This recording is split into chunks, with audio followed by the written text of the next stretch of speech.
Imagine this. You're scrolling through the early 2010s internet as you read through some creepypastas. You know the classics. Jeff the Killer, Smile Dog, Abandoned Disney, and Slender Man. It's the Slender Man! And he's cooking hot dogs on the stove! Hey, you hungry home invader! Stop raiding our refrigerator! Yeah! Then you see it. A story glistening in the light as you read the title. That title being Sonic.exe.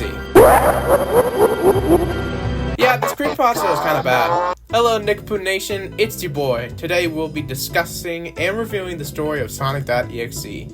This creepypasta is pretty notorious for being bad, from its creator not being a good person, we'll get to that in a bit, to the many remakes breathing new life into the series. So, without further ado, grab your multiple Sonic.exe plushies and your 5th grade grammar scales, and let's jump into the madness. So, if you're new to the story, or you need a refresher, Sonic.exe basically goes like this. Our protagonist, Tom, gets a letter and CD from his friend Kyle. Kyle is basically saying to destroy the disc and to not play the game. Obviously, Tom is an idiot, so he plays the game. So, he boots it up and... the Tickle Monster! Anywho, apparently our protagonist does nothing but analyze game music for a living because he literally describes the exact song played in the game. So, the save files look like this. There's Tails, Knuckles, and Robotnik. Ah yes, the best playable Sonic character. So, Tails is selected before cutting to Hill Zone. Ah yes, the best Sonic level. Our buddy Tails is a bit concerned here because there must have been a gas leak, since there are a whole lot of dead animals. Then we meet our buddy Sonic. Oh hey dude, how's it been? How's the wife and kid? That's not Sonic. Our good buddy apparently wants to play a game with us. Like what? Uno? Monopoly? Tic-tac-toe? No, apparently he wants to play hide and seek. I don't think that's how you played hide and seek. I think that's tag, dude. Silly goose. Unfortunately, Tails gets to visit with the Tickle Monster and the chase is over. Sonic mocks us as he states that we are in fact too slow and to try again. Knock knock is Knuckles' clock. We select him as the level states that we can't run. So, look, watch me. I'm gonna run to that mountain back. Want to see me do it again? Knuckles gets face to face with our buddy here, and they have a bit of a comedic bar fight against one another. And yet again, our favorite boy gets a visit from the previously stated Tickle Monster. Whew! Thank you, Sonic.exe. I thought Knuckles was gonna win that fight. Whew! Oh, what a relief. Sonic then talks to the player for a bit, asking them to, I don't know, get eggs or something. I wasn't paying attention. Our boy Tom decides to take a break and catch a few Z's. In his dream, Tails and Knuckles tell him how much of a loser he is before Sonic pops up. Sonic states how he's fun to play with, and how he's in his world now. He then wakes up and continues the game. What can I say? The man's on the grind. I can understand that. Eggman's up, and this part is really scary, so viewer discretion is advised. He walks downstairs.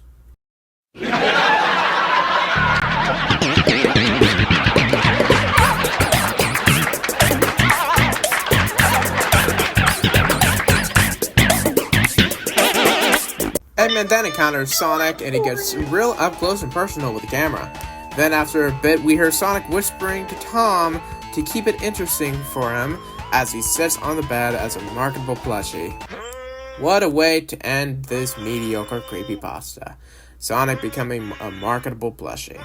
Also, he stated something about, I don't know, he is Claude or something? I don't know, I wasn't paying attention either. Now, my thoughts are a bit torn when it comes to this. The negatives obviously outweigh the positives. Let's get what I like about it out of the way first. Tom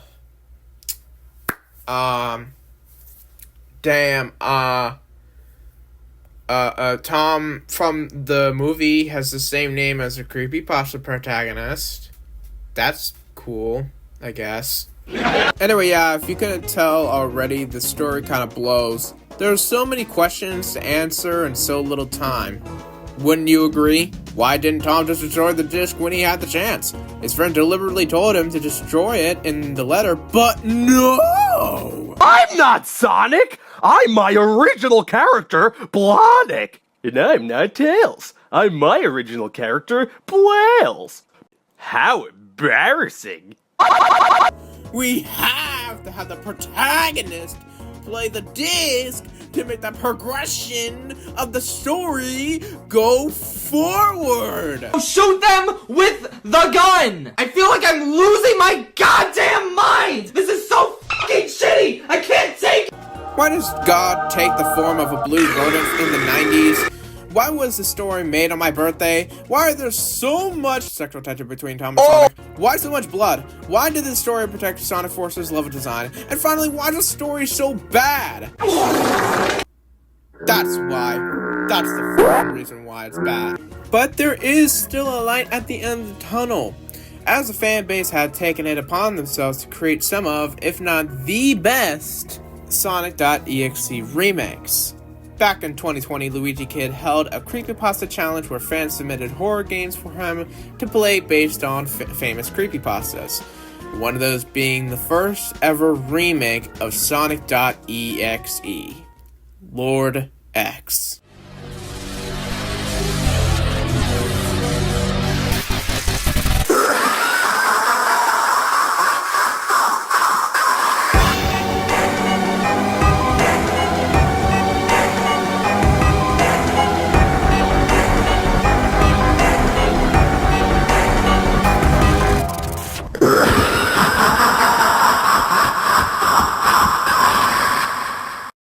Instead of being a proclaimed god, he is instead a being from another realm of existence. This one is a lot more sophisticated in the way he acts. This version not only brings a new concept to the table, but is the first step in many to creating some of the most creative ideas for a bloody little hedgehog. It soon got a remaster since the early demo was kinda poo-poo. So, a new game dropped under the same name, Sonic PC port. I specifically remember playing this, and it was amazing. The graphics, the gameplay, and much, much more. If you have a computer that can at least handle Google, please download this. But there's so much more to go through, and especially this next entry. Enter Friday Night Funkin'. Not only did this game revise the concept of rhythm games, but it brought a shit ton of mods.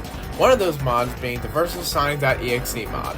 I'm not covering version 1, but all I say is that execution is a banger. This has many references such as Sonic.exe, Fleetway, Tails Doll, and much more. I played this mod back when it first came out on my crappy laptop, and I had a blast. Also, I heard that one of the creators died.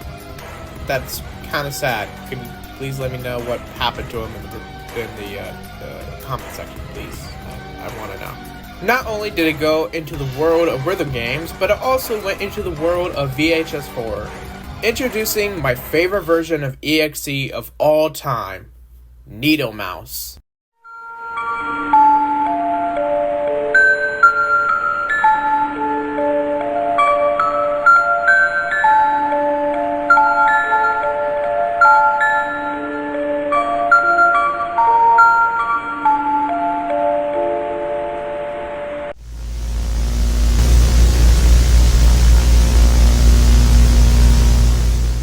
Now, the main story of this stays pretty much in line with the original, but with some new concepts, and not bad.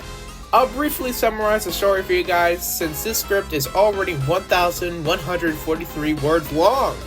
Anyways, we have the fun gang consisting of Sarah, Luther, Martin, and Michael. Remember Sarah. One night, when going out to a bar, they get in a bit of a tussle, and this leads to Sarah's death.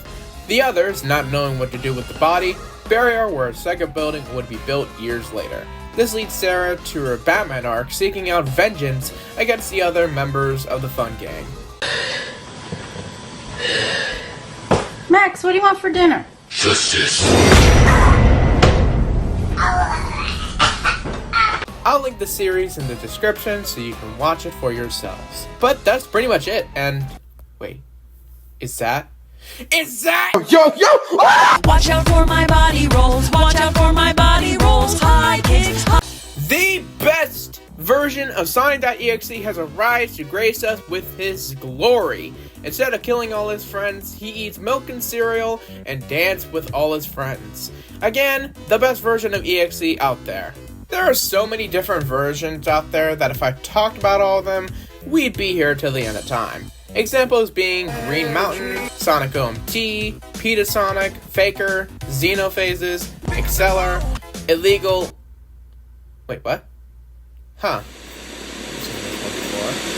Oh well, probably nothing. Hi, hello. Post-editing Nick here. This is unscripted, by the way, so I'm gonna be all over the place. I forgot to include one Sonic. Elpin Drive is Zool, and obviously by the title you can obviously decipher that the story's in Spanish. The whole story's in Spanish. Somebody translated it, so it makes my job a lot easier. Apparently this came out before Sonic.exe was a thing, so yeah, and obviously it does give it a run for its money because that creepypasta is way better, 10 times better. If you saw the Sonic.exe creepypasta reading with me and Baja Radio, you'll know that I do have strong opinions on Elpin Drive Azul and why it is better. The story's better overall. It has much more of a focused tone, I guess you could say. So, yeah, honestly, if you want to, go check out, Vibing Leaves video on, Elpin Drive Azul. I will say, though, flashing lights warning for anybody who is easily, like, prone to seizures. So, if you're prone to seizures, please do not watch that video. I don't want somebody dying. But, in other words, yeah, the story's good. If you want to, Toadbup made a good video discussing the story of Elpin Drive Azul. I'll probably link that one in the description below. I don't really know, but other than that, that's about it. That's all I wanted to yap about. So yeah, happy Halloween, I guess. Anyway, that's about it. If you like this video, then maybe subscribe, leave a like, and comment your favorite version of Sonic.exe. Happy Halloween and bazinga. Let it get to me, I'm just gon' creep down a pumpkin hill, gotta find my Lord Peace. I know that it's here, I sense it in my feet, the great emerald. Did I jump scare you? Yeah, I bet I did. You coward. You make me sick. Your weakness is pathetic.